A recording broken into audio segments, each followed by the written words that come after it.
안녕하세요, 헬레나입니다. 오늘 함께 이야기를 나눌 책은 돈의 시나리오입니다. 김종복 작가님과 제갈현우 작가님이 함께 쓰고 다산북스에서 편했습니다. 위기가 곧 기회라는 말이 있듯이 위기 가운데 돈을 번 사람들이 있습니다. 작년만 봐도 그렇죠. 코로나로 인해 주가가 하락하는가 싶더니 오히려 폭등하면서 코스피 지수 3000을 돌파했습니다.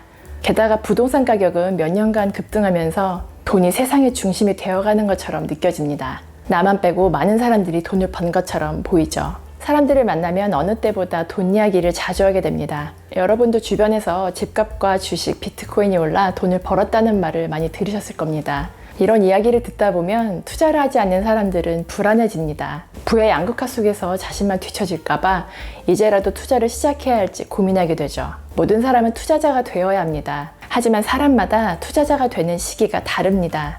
투자는 오직 자신에 대한 믿음을 기반으로 시작해야 합니다. 투자를 시작하는 시기는 자신에게 확신할 수 있는 근거가 얼마나 있는가로 정하는 거죠. 모르고 얻는 수익은 전부 독입니다. 이 책에도 나와 있지만 큰 돈을 잃었던 사람들의 공통점은 단 한 가지였습니다. 잘 모르는 채로 돈을 벌었고 그 기억으로 투자를 한다는 점이죠. 그게 자신의 실력이라 착각하는 겁니다.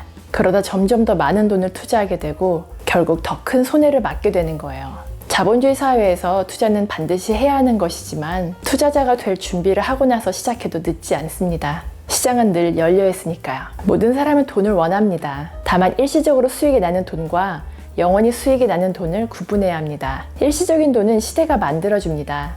앞서 말씀드렸던 상황이죠. 비트코인을 초기에 샀거나 타이밍 좋게 주식을 산 사람들, 그리고 가만히 있었는데 집값이 오른 사람들입니다. 물론 이들 중에는 투자에 대한 안목을 가진 사람들도 있겠지만 대부분은 그렇지 않습니다. 비트코인이 폭락하고 주식이 폭락하거나 집값이 더 이상 오르지 않으면 그들은 돈을 벌지 못하죠.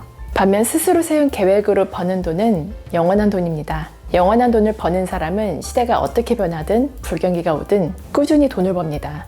그렇게 꾸준히 버는 돈을 우리는 부라고 하죠. 부는 어떻게 이룰 수 있는 걸까요? 미래를 예측하지 못해도 자신만의 계획을 준비한다면 부로 이룰 수 있습니다. 이 책에서는 그 계획을 돈의 시나리오라고 부릅니다. 책은 총 5개의 장으로 구성되어 있습니다. 1장, 투자자는 시간을 사는 사람이다. 2장, 영원한 돈을 만들어줄 이름, 지수. 3장, 지수를 읽으면 돈의 흐름이 보인다. 4장, 당신의 돈에 계획을 더하라. 5장, 이 시나리오에 가슴 뛰지 않을 리 없다. 먼저 영원한 돈을 만들기 위한 준비에 대해 이야기해 볼게요. 성공한 투자자는 좋은 상품을 알아보는 안목과 좋은 시기를 가늠하는 통찰력을 가지고 있습니다. 다른 사람들이 주식으로 돈을 벌 때 자신은 돈을 잃었다면 시기가 잘못됐기 때문이겠죠. 그런데 주식이 오르고 내리는 걸 맞출 수 있을까요?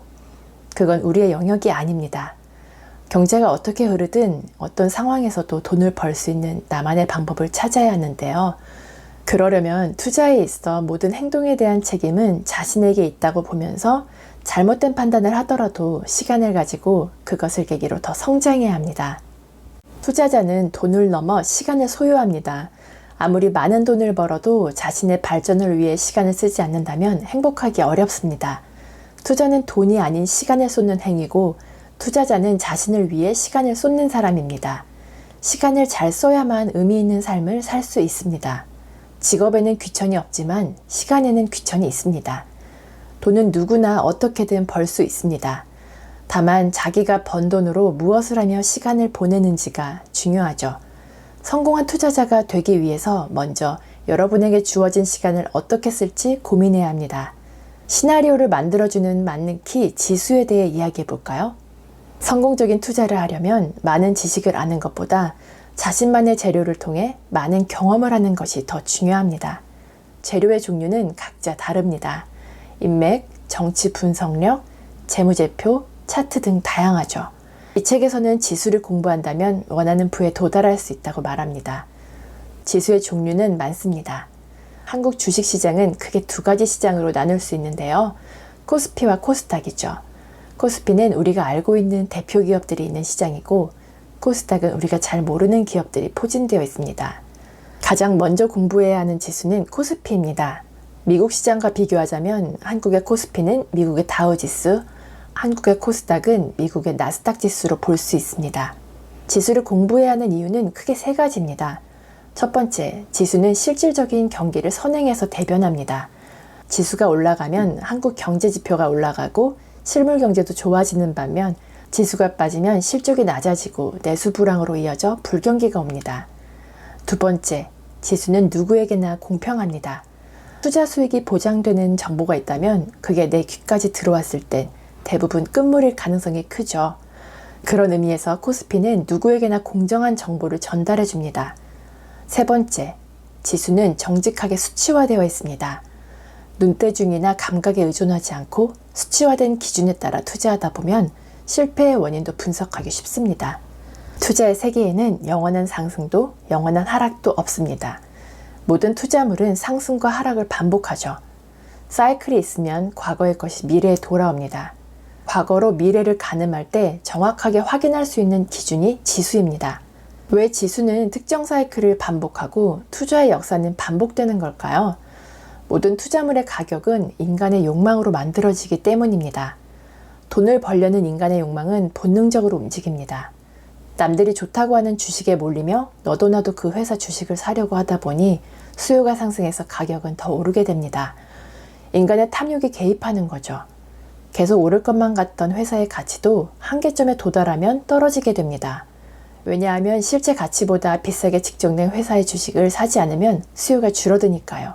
그리고 주식을 싸게 샀던 사람들이 슬슬 정리를 하면서 주가가 하락하게 됩니다. 이때 사람들은 불안에 떨며 손해보지 않으려고 주식을 팔기 시작합니다. 이렇게 반복되는 투자 사이클은 탐욕과 공포가 만들어낸 거죠. 투자가 인간의 욕망을 매매하는 행위라면 어떤 사람들이 인간의 본성을 극복하고 부를 축적할 수 있을까요? 바로 최대한 싼 값에 사는 사람, 최대한 비싼 값에 파는 사람, 최대한 싼 값에 다시 사는 사람입니다. 결국 돈을 버는 사람들은 남들이 욕망을 갖고 사려고 할 때 팔 수 있고 모두 두려움을 갖고 팔려고 할 때 살 수 있는 용기를 가진 사람입니다. 인류의 역사가 시작된 이래로 부자는 언제나 3%의 사람들이었습니다. 투자의 세계에서도 마찬가지입니다. 나머지 97%는 본성에 순응해서 돈을 잃고 마는 거죠. 3%에 들어가기 위해서 우리는 무엇을 해야 할까요? 각자에게 맞는 돈의 시나리오를 써야 합니다. 어떤 계획으로 돈을 벌지 말이죠. 요즘은 눈만 뜨면 투자에 관한 정보를 쉽게 접할 수 있습니다. 하지만 어떤 정보가 자신에게 맞는지 잘 살펴봐야 합니다. 먼저 나이에 상관없이 10년 단위로 구체적으로 수치화한 목표를 세워야 합니다. 그리고 자신의 전체적인 상황을 인식해야 합니다.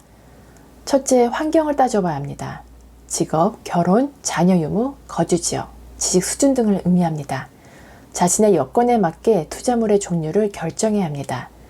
둘째, 성향을 고려해야 합니다. 공격적인 투자 성향을 가졌는지 안정적인 투자 성향을 가졌는지에 따라 투자 방법이 달라집니다. 투자 성향은 상황에 맞게 대응시키는 게 중요합니다. 세 번째, 나이를 생각해야 합니다. 젊을수록 단기간에 결과가 나오는 투자 상품을, 나이가 들수록 길게 보는 투자 상품을 공부해야 하죠. 네 번째, 돈의 크기를 결정해야 합니다. 돈이 돈을 번다는 말이 있지만 많은 돈이 있다는 건 그만큼 손해도 커질 수 있습니다. 투자 실력과 성과를 만드는 힘은 자본의 크기에서 나오지 않다는 사실을 기억해야 합니다. 이렇게 작성한 시나리오가 옳은지 판단하는 기준은 무엇일까요? 네 가지 기준으로 평가할 수 있는데요. 객관성, 논리성, 수익성, 지속성입니다. 지난 40년간의 한국 주식시장 역사를 보면 언제 하락하고 언제 상승했는지 알 수 있습니다. 그렇다면 여러분은 어디에서 사고 파실 건가요? 이 그래프를 보시면 지수가 100원일 때 사서 지금까지 가지고 있었다면 2,000원 이상이 되었으니 그렇게 하실 수 있으신가요? 40년간 기다릴 수 있는 사람은 흔하지 않습니다. 수익이 오를수록 떨어질 것에 대한 두려움이 커지기 때문이죠. 우리의 돈은 한정적입니다. 가만히 가지고 있는다는 건 옳은 답이 아니겠죠. 만약 40년 전에 10,000원이 있다고 가정하고 내릴 때 사고 오를 때 팔고를 반복했다면 어떻게 될까요? 100원일 때 사서 1,000원일 때 팔았다면 10만 원이 생겼을 거예요. 그 10만 원으로 지수가 500원으로 떨어졌을 때 사서 1,000원으로 오를 때 팔면 20만 원이 생겼을 겁니다. 20만 원으로 다시 500원으로 떨어졌을 때 산 후 1,000원이 되었을 때 팔면 40만 원이 되었을 거예요. 40만 원을 다시 500원으로 떨어졌을 때 사서 1,000원에 팔면 80만 원이 되었을 거고요. 마지막으로 1,000원일 때 사서 2,000원일 때 팔았다면 160만 원이 되었겠죠. 결국 160배의 수익이 생기는 겁니다. 이런 타이밍은 실제로 5번 있었습니다. 돈의 흐름인 지수를 통해 싸게 사서 비싸게 팔 수 있는 거죠. 싸게 사는 자리의 공통점은 위기입니다. 일본의 붕괴, IMF, IT 버블, 서브프라임 금융위기, 코로나였습니다. 앞으로도 이런 위기는 오겠죠. 위기를 기회로 만들기 위해서는 위기가 왔을 때 매수한 후 1년 이상 보유하고 수익이 50% 이상 나기 시작하면 분할 매도하는 방법을 시나리오에 적용시키면 됩니다. 언제가 바닥인지 모른다면 지수가 반토막 났을 때라고 생각하시면 됩니다. 다만 위기에도 종류가 있기에 높은 위험도의 위기인지 낮은 위험도의 위기인지를 살펴봐야 합니다. 위험에는 시장이 주는 위험과 투자물이 주는 위험이 있는데 이는 사고 파는 시기를 결정하는 지표가 됩니다. 마지막으로 당부하자면 위기가 왔을 때 지수로 투자한다면 일괄 매매를 하지 않는 게 좋습니다. 지금까지 지수를 회복했다고 해서 앞으로도 지수가 회복된다는 보장은 없기 때문입니다. 위기가 발생한 요인에 따라 분할 매수를 하는 게 안전합니다. 그리고 이렇게 큰 위기는 항상 있는 게 아니니 매일 일어나는 지수의 변동 속에서 꾸준히 수익을 실현하는 것이 중요하겠죠. 모든 투자는 최악의 상황을 대비해야 합니다. 그러니 될 수 있으면 여유자금으로 해야죠. 중요한 건 가치 투자인지 단기 투자인지가 아니라 수익을 낼 수 있는 기준이 있는가입니다. 직접 책을 읽으시면 보다 자세한 내용을 알 수 있으니 꼭 한번 읽어보셨으면 좋겠습니다. 오늘도 끝까지 함께 해주셔서 감사드리고요. 구독과 좋아요, 댓글은 큰 힘이 되니 꼭 기억해주세요. 즐거운 하루 보내시고 다음에 또 만나요.